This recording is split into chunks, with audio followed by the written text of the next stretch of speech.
रवींद्र वस्तुनिकेतन सलगरे खास लग्न बस्तावा आहेरासाठी होलसेलपेक्षाही कमी किमतीत संपूर्ण कुटुंबाची खरेदी।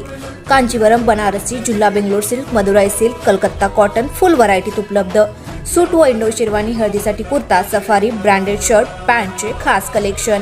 असंख्य व्हरायटीसह 51% भरघोस डिस्काउंट। जादा झालेला माल परत घेऊन पैसे परत। त्वरा करा, आजच भेट द्या रवींद्र वस्तुनिकेतन सलगरे। प्रत्येक बातमीतील घटनेच्या वास्तविकतेची तुलना थेट पाहत रहा सांगली अपडेट।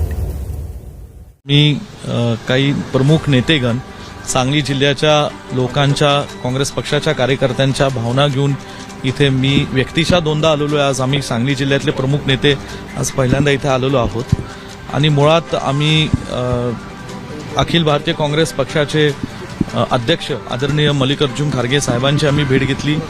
AICCचे ज्येष्ठ नेते आदरणीय KC वेणुगोपाल साहेबांची भेट घेतलेली आहे आणि महाराष्ट्राचे खासदार आणि ज्येष्ठ नेते आदरणीय मुकुल वासनिक साहेबांची आम्ही भेट घेतलेली आहे। जे सर्व मित्रपक्षांच्या अशी जो संवाद साधायचा आहे त्या समितीचे अध्यक्ष मुकुल वासनिक साहेबांची आम्ही भेट घेतलेली आहे। काय त्यांनी काय आश्वासन दिलं? खरगे साहेबांनी काय आश्वासन दिलं? आश्वासनापेक्षा उत्तर काय दिलं हे महत्त्वाचं नाही, मूळ प्रश्न असा आहे की आम्ही पुन्हा आज सांगलीची लोकसभेची जागा ही पारंपरिक काँग्रेस पक्षाची जागा आहे। 1947 सालापासून ते सन 2014 पर्यंत नेहमीच सांगली जिल्ह्याने, सांगली लोकसभा मतदारसंघाने महाराष्ट्राला व काँग्रेस पक्षाला आणि देशाच्या लोकसभेला काँग्रेस पक्षाचा खासदार दिलेला आहे। आज सांगली लोकसभा मतदारसंघात जे 6 विधानसभा मतदारसंघ आहेत त्याच्यात काँग्रेस पक्षाचे 2 आणि राष्ट्रवादी काँग्रेस पक्ष शरद पवार साहेबांच्या गटाचे 1 आमदार असे 3 आमदार आहेत। सांगली लोकसभा मतदारसंघाचं वातावरण हे काँग्रेस पक्षाला पोषक आहे, महाविकास आघाडीला पोषक आहे आणि अशा दृष्टीने ही जागा या ठिकाणी आज काँग्रेस पक्षाकडे राहावी। काँग्रेस पक्षाच्या वतीने मी स्वतः आणि आमच्या कार्यकर्त्यांनी विशाल पाटलांना या ठिकाणी उमेदवारी देण्याच्या बाबतीतला आम्ही आग्रहचा हट्ट पक्षश्रेष्ठींकडे केलेला आहे आणि म्हणून हीच मागणी घेऊन आज पुनश्च आज आम्ही या ठिकाणी इथं दिल्लीमध्ये आलेलो आहोत आणि काँग्रेस पक्षश्रेष्ठींनी आज जे काही मित्रपक्ष महाराष्ट्र आहेत त्यांना विनंती करून ही जागा काँग्रेस पक्षाला या ठिकाणी ठेवावी अशी विनंती करण्याकरता इथं मी आलो। तुम्ही आता म्हटलं पोषक वातावरण काँग्रेसला आहे, पण महाविकास आघाडीलाही म्हणताय, महाविकास आघाडीचाच उमेदवार जाहीर करण्यात आलेला आहे। नाही, मूळ मुद्दा असा आहे की मी सांगितल्याप्रमाणे की काँग्रेस पक्षाचे त्या ठिकाणी 2 विधानसभेचे आमदार आहेत, राष्ट्रवादीच्या सुमन वहिनी या आमदार आहेत आणि त्याचबरोबर विशाल पाटील गेले काही महिन्यांपासून सातत्याने आम्ही तिथे काँग्रेस पक्षाच्या माध्यमातून अनेक कार्यक्रम केलेले। कर्नाटकाचे मुख्यमंत्री सिद्धरामय्या साहेब आले होते, जवळजवळ 40-50 हजार लोकांची, शेतकऱ्यांच्या आणि कार्यकर्त्यांचा मेळावा त्या ठिकाणी त्यांच्या सत्काराचा घेतलेला होता। मध्यंतरी संवाद यात्रा आम्ही जिल्ह्यामध्ये काढली, त्याच्यामध्ये सुद्धा जवळजवळ 190 ते 200 किलोमीटर मी, विक्रम सावंत, विशालदादा पाटील, पृथ्वीराज पाटील आम्ही सगळे पायी चालून सगळा तालुका आम्ही जिल्ह्यातले प्रत्येक तालुके पिंजून काढलेले होते। स्थानिक स्वराज्य संस्थांमध्ये अनेक ग्रामपंचायतींमध्ये काँग्रेस पक्षाचे कार्यकर्ते, सरपंच आहेत आणि म्हणून एक मूळचा हक्क हा काँग्रेस पक्षाचा तिथे आहे, काँग्रेस पक्षाचा बालेकिल्ला आहे आणि ही जागा काँग्रेसकडेच असली पाहिजे हीच आमची सुरुवातीपासून हट्ट आहे। ही विनंती उमेदवार बदलला जाईल असं वाटतं का? नाही, उमेदवार बदलण्याच्या बाबतीमध्ये जे काही शिवसेना उद्धव बाळासाहेब ठाकरे गटाने आज जी काही यादी जाहीर केलेली आहे त्या सांगलीचा समावेश त्यांनी केलेला आहे। महाविकास आघाडीने ही अधिकृत यादी जाहीर केलेली आहे असं मला वाटत नाही।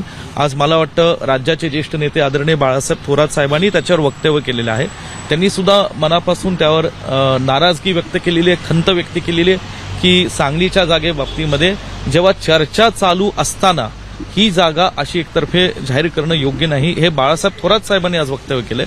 त्याचबरोबर विजय वडेट्टीवार साहेबांनी सुद्धा या बाबतीत आज त्यांच्या भावना व्यक्त केल्या की चर्चा सांगलीच्या बाबतीत अजून चालू होती आणि आहे अजूनही, आणि सांगलीच्या जागेबाबतीत चर्चा चालू असताना अशा पद्धतीने एकतर्फी जागा जाहीर करणं योग्य नाही। महाविकास आघाडीच्या आणि काँग्रेस पक्षाच्या भावना आम्ही त्यांना पोहोचवलेल्या पण मला सांगा, तुमच्याकडे तुम्हाला कोल्हापूर दिलेली आहे, मग कोल्हापूर दिल्यानंतर सांगली एक मिनिट मी काल सुद्धा पुढारीच्या चॅनलवर मुलाखत दिली, प्रशांत जोशी साहेबांनी माझी मुलाखत घेतली, मध्यंतरी सरकारनामा दिलं, मी स्पष्ट सांगितलं कोल्हापूरच्या बदल्यात सांगली असं कधीही ठरलेलं नव्हतं आणि ते आम्हाला मान्य नाही। कोल्हापूरची जागा ही छत्रपती श्रीमंत शाहूजी महाराज हे ज्या पक्षातनं लढतील त्या पक्षाला ती जागा द्यावी असं राज्याच्या वरिष्ठ तिन्ही पक्षाच्या महाविकास आघाडीतल्या तिन्ही पक्षाच्या नेत्यांकडे ठरलं घेतलं होतं आणि शाहू महाराजांनी या ठिकाणी स्वतःहून हा काँग्रेस पक्ष निवडलेला आहे. त्यांचं नाव पहिल्या यादीत जाहीर झालेलं आहे. म्हणून कोल्हापूरच्या बदले सांगलीचा प्रश्न उद्भवत नाही. हातकणंगली जागा सांगली हातकणंगले लोकसभा मतदारसंघाचे शिवसेनेचे खासदार होते. हातकणंगेमध्ये या ठिकाणी शिवसेनेला लढावी. महाविकास आघाडीमध्ये आदरणीय राजू शेट्टी साहेबांना घ्यावं. खरगेंची काही फोनवरनं चर्चा होऊ शकते का उद्धव ठाकरे यांच्यासोबत? ती हे बघा आता असं काय म्हटले का तुम्हाला? नाही, खरगे साहेबांनी आम्हाला आश्वासित केलं आहे की या जागेबाबतीत निश्चित स्वरूपात ते पुन्हा एकदा काँग्रेस पक्षाच्या आमचे जे काही के.सी. वेणुगोपाल साहेब, मुकुल वासनिक, आदरणीय रमेश चन्नेतला जे असतील, बाळासाहेब थोरात, नाना पटोलेंशी बोलतील आणि शिवसेनेशी सुद्धा या बाबतीमध्ये लवकरात लवकर किंवा आजच कदाचित ते चर्चा सोनिया गांधी करतील. हस्तक्षेप करतील का या सगळ्यामध्ये सोनिया गांधी असो, राहुल गांधी हस्तक्षेप करतील का? तुम्ही त्यांची वेळ मागितली होती, वेळ मिळणार आहे का? एक मिनिटं, आज सीईसीची बैठक आहे. सीईसीच्या बैठकीत मला सुद्धा दक्षिण भारताच्या 5 राज्यांची जबाबदारी दिली होती: तेलंगणा, कर्नाटका, तामिळनाडू, केरळ आणि पॉंडिचेरी. आणि या ठिकाणी मी आज तिकडे बैठकीला जाणार आहे. मी तिथे माझ्या भावना राहुलजींपर्यंत पोहोचवलेल्या आहेत. आदरणीय श्रीमती सोनियाजी गांधींना सुद्धा 11 एप्रिल रोजी मी एक पत्र लिहिलेलं होतं आणि त्या पत्राची कॉपी आज मी परत खरगे साहेबांना समक्ष दिली. ते पत्र मी खरगे साहेब, मुकुल वासनिक साहेब, या ठिकाणी रमेश चन्नेतला साहेब, सगळ्यांपर्यंत, थोरात साहेब, वेणुगोपालजी यांना लेखी स्वरूपात माझ्या भावना व्यक्त केल्या. मी आज किंवा उद्या ते पत्र मीडियाला सुद्धा या ठिकाणी दाखवणार आहे आणि त्यात स्पष्ट स्वरूपात मी लिहिलंय की सांगली मतदारसंघ हा काँग्रेसला हा या ठिकाणी आम्हाला हवाय आणि तो आम्ही लढायला सक्षम आहोत. जर समजा ही जागा सुटली नाही, आतापर्यंत भूमिका काय असेल? नाही, मला वाटतं तुम्ही उभे राहणार का? नाही, तुमच्या वतीने? नाही, माझा सांगली लोकसभा मतदारसंघाचा प्रश्न उद्भवत नाही. विशालची उमेदवारी मी आणि आमच्या सर्व सहकार्यांनी निश्चित केलेली आहे. पक्षाने त्याला दुजोरा दिलेला आहे आणि एवढंच मी सांगू शकतो, जर तर मला आज चर्चा करायची नाही. आम्हाला खात्री आहे की काँग्रेस पक्षाच्या नेतृत्वाकडून ही जागा काँग्रेस पक्षाला या ठिकाणी मिळेल, दिली जाईल आणि त्याचबरोबर शेवटचा पर्याय म्हणून जर काँग्रेस पक्षाकडून आम्ही मैत्रीपूर्ण लढत करायची असेल तर त्यालाही आम्ही तयार आहोत. मैत्रीपूर्ण लढतीसाठी तयार आहात? नाही, जर काँग्रेस पक्षाच्या वरिष्ठांनी हा आदेश आम्हाला दिला तर आम्ही निश्चितपणे विशाल पाटील इथं उमेदवार माझ्या समोर उभे आहेत, आम्ही त्यालाही तयार आहोत. जर काय जे ठरवतील पक्षाचा आदेश मिळाल्यानंतर जे काय योग्य असेल तर समजा आम्ही आदेश मिळाला नाही निश्चितपणे तर? करू. नाही, ती जर तरच्या चर्चा आज कशाला? ज्यावेळी जे होईल त्यावेळी आम्ही ठीक आहे, जिल्ह्यातले काँग्रेसचे कार्यकर्ते, विशाल पाटील इथे उमेदवार आहे, आम्ही एकत्रित बसून या ठिकाणी निर्णय घेऊ. सगळ्यात महत्वाचा निर्णय होता महाविकास आघाडी होताना मेरिटवर उमेदवार ठरवला जाईल. ज्या पद्धतीने उद्धव बाळासाहेब ठाकरे यांनी जी यादी जाहीर केली आहे, मुंबईमध्ये देखील ज्या ठिकाणी तुम्ही निवडून येऊ शकतात, 2 दोन मतदारसंघ असे आहेत की त्या ठिकाणी तुम्हाला जागा दिल्या जात नाहीये. तर ही कोणती मेरिटवरती तुमची जागा वाटप झालंय का?